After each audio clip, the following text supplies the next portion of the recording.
Remarkably, the world of video game development is often fraught with unpredictability, where immense effort and staggering amounts of money, sometimes tallying up to millions, can be poured into a project only to see it abandoned before reaching the finish line. This phenomenon is not only bewildering but also disheartening as developers walk away from near-completed projects, leaving behind a trail of lost potential and squandered resources. Here, we delve into the stories of 10 video games, each promising yet ultimately forsaken when they were tantalizingly close to completion. Fable Legends was set to be a major installment in the beloved Fable franchise, blending cooperative multiplayer with classic RPG elements. Developed by Lionhead Studios, the game was announced in 2013 with a cinematic trailer featuring narration by Michael Gambon. Built on a staggering $75 million budget, it was shaping up to be one of the most expensive video games ever. Unlike its predecessors, Fable Legends adopted a free-to-play model and a 5 to 10-year life cycle, emphasizing cross-platform multiplayer between Windows 10 and Xbox One. The game also aimed to showcase the power of DirectX 12 and Microsoft's cloud features.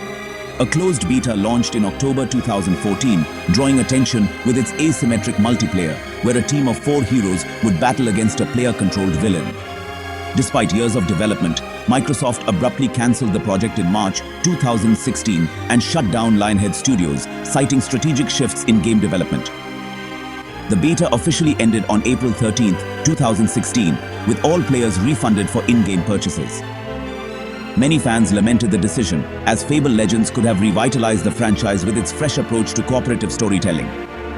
Instead, it remains a fascinating what could have been in gaming history. Star Wars Battlefront III was meant to be the pinnacle of the Battlefront series, building on the success of its predecessors. Developed by Free Radical Design, the game was officially in production by 2006, following the massive popularity of Battlefront II. It aimed to revolutionize the franchise with seamless space-to-ground combat, where players could seamlessly transition between aerial dogfights and on-foot battles. Leaked gameplay footage and screenshots surfaced over the years, showcasing an ambitious vision that was reportedly 90% complete before being cancelled in 2008.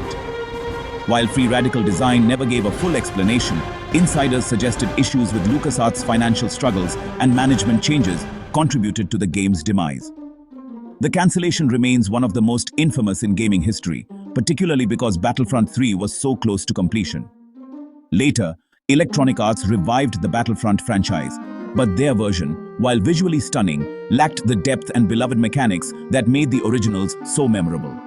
Fans continue to speculate about what could have been, and remnants of Star Wars Battlefront 3 still circulate in the form of leaked gameplay footage and modding projects. Propeller Arena.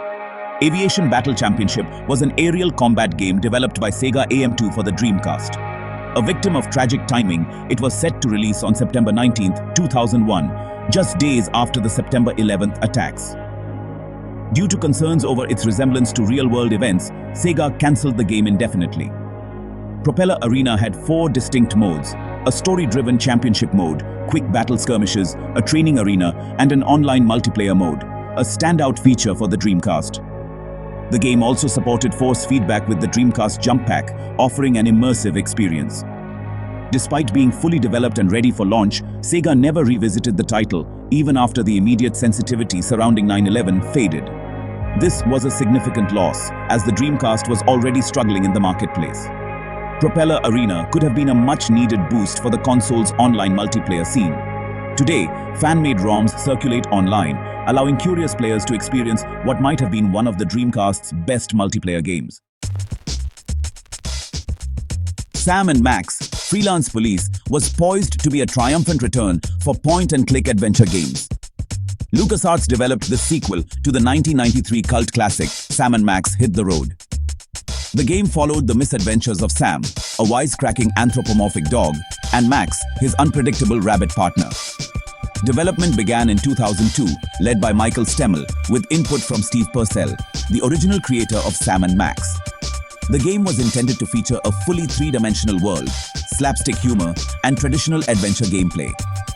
Fans were thrilled when it was showcased at E3 2003, but just a year later, LucasArts cancelled the game in March 2004, citing market changes.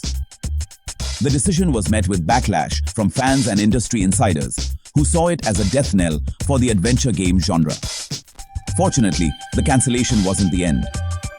Years later, Telltale Games revived the franchise with a new episodic series, proving that Sam and Max still had a dedicated audience. While Freelance Police never saw the light of day, its spirit lived on in later adaptations. Before Resident Evil 2 became one of the most acclaimed survival horror games of all time, there was Resident Evil 1.5, a nearly complete but ultimately scrapped version of the sequel. Developed by Capcom in 1996, this early version dramatically differed from the final Resident Evil 2, featuring Leon S. Kennedy alongside Elza Walker, a biker later replaced by Claire Redfield. Gameplay elements in Resident Evil 1.5 were distinct from the final release. It had fewer puzzles, a more realistic inventory system, and armored outfits that visually degraded as players took damage. Instead of the sprawling Raccoon City Police Department fans know today, the game featured a simpler, more modern station layout. Despite reaching 60 to 80% completion, Resident Evil 1.5 was scrapped due to concerns over its lack of atmosphere and tension. Capcom restarted development from scratch, resulting in the legendary Resident Evil 2 fans adore today. While Resident Evil 1.5 was never officially released, leaked builds have surfaced, allowing die-hard fans to glimpse what could have been. The project remains one of gaming's greatest lost treasures. By the way, if there's any topic in this video that catches your eye, just comment down below and let me know if you want me to make a separate video on it. I'd love to hear your thoughts. A game featuring dragons, fast-paced combat, and RPG elements sounds like a dream come true. But for Scalebound, it became a nightmare.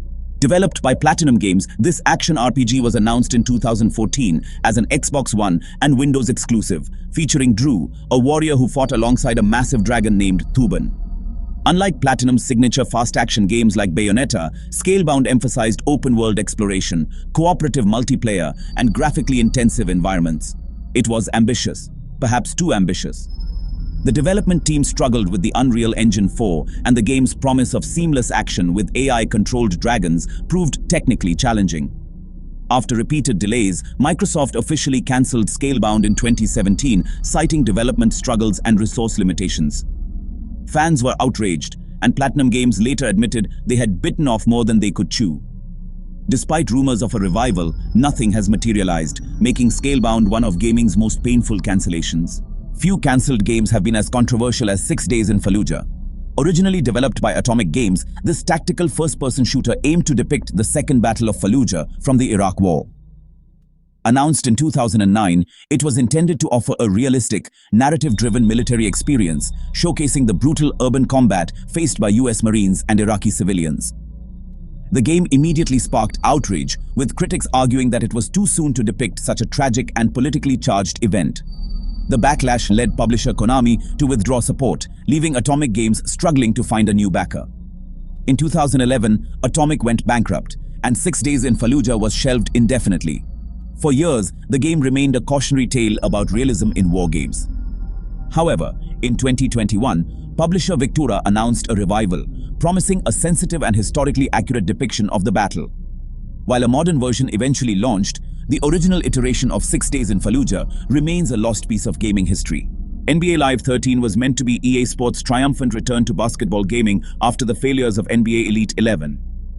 Announced in 2012, it was planned for Xbox 360 and PlayStation 3, promising realistic gameplay, enhanced physics, and an all-new presentation style.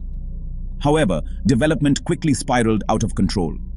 Reports surfaced that the game's mechanics weren't up to standard. Internal concerns grew over whether NBA Live 13 could compete with 2K Sports' dominant NBA 2K series. EA considered releasing the game digitally instead of as a full-priced retail title. But on September 27, 2012, they pulled the plug entirely, admitting the game was not good enough for release. While EA promised to refocus on future NBA Live entries, the franchise never fully recovered. The long-delayed NBA Live 14, 2013, failed to win back fans, and EA eventually discontinued the series in 2019. NBA Live 13's cancellation signaled the beginning of the end for EA's once revered basketball franchise. Following the success of Prey, 2006, a sequel, Prey 2, was announced in 2011, promising an open-world bounty-hunting adventure set in a neon-drenched alien city. Developed by Human Head Studios, the game ditched the original's Native American protagonist, Tommy, instead following Killian Samuels, a US Marshal abducted by aliens and forced to become a bounty hunter. With gameplay reminiscent of Blade Runner meets Star Wars, Prey 2 looked stunning. However, behind the scenes, there was chaos. Human Head Studios clashed with publisher Bethesda, leading to development delays and rumors of mismanagement. In 2014, Bethesda officially cancelled Prey 2, stating that it wasn't up to our quality standards. Instead, Arcane Studios reimagined the franchise, releasing a completely different game, Prey 2017, which bore no resemblance to the original vision. Fans still lament the loss of Prey 2, believing it could have been a revolutionary sci-fi experience. Thrill Kill was the fighting game too extreme for release. Developed by Paradox Development for the PlayStation, it featured ultra-violent, BDSM-themed combat, where players, each a damned soul in hell, battled for reincarnation. Unlike traditional fighting games, Thrill Kill used a kill meter instead of health bars, filling up with brutal attacks. Once full, players could execute grotesque finishing moves, making Mortal Kombat look tame by comparison.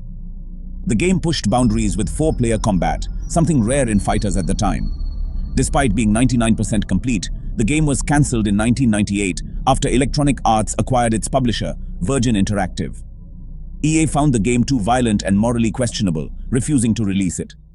However, the near-finished version leaked online, gaining cult status as one of the most infamous, unreleased games ever. While Thrill Kill was never officially launched, its combat mechanics lived on in Wu-Tang, Shaolin Style, 1999, a fighting game built on its engine. Still, the original remains a legendary forbidden game, sparking curiosity among fighting game fans. Wow, you guys have made it till the end of the video. And remember, according to YouTube, the best way to help the channel in the algorithm is to watch another one of my videos right after this one. So go ahead and check it out. Thanks for sticking around. See you soon. Until then, peace.